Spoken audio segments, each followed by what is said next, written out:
నిత్యావసర సరుకులు అన్నీ ఎలా ఉన్నాయి? ఏనా ఆయన ఉండగా సంక్రాంతికి అయ్యి వచ్చి ఇప్పుడేమో సంక్రాంతికి ఎత్తలేదు కదా జగన్ వచ్చాక.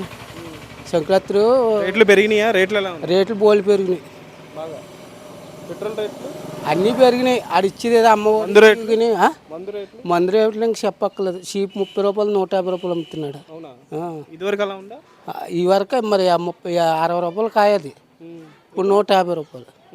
అది అది క్వాలిటీ ఎలా ఉంది మందు? క్వాలిటీ బాగోదు కదమ్మా, క్వాలిటీ బాగోదు. ఆడ అమ్మి షాపు రోజు ఇంటికి తెచ్చి తాక్కోవాలి, ఆ శాలగొట్టలు తాగాలి, షాపు కూడా తాగుతాయి లేదు. సో ఈ ప్రభుత్వంలో మీకు సమస్యలు ఉన్నాయి అయితే? ఇంక బోల్డ్ ఉన్నాయి. సో రాష్ట్ర వ్యాప్తంగా అధికారం మారాలని కోరుకుంటున్నారా? మారాలనే కోరుకున్నది. సో పాలకొల వరకు చూసుకుంటే పోటీ అనేది లేదా వైసీపీ టీడీపీకి?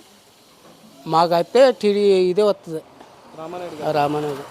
ఓకే, 2 సార్లు గెలిచారు, మూడోసారి మూడోసారి ఆయన వస్తాడు. Thank you. ఖచ్చితంగా మంచిదండి అది.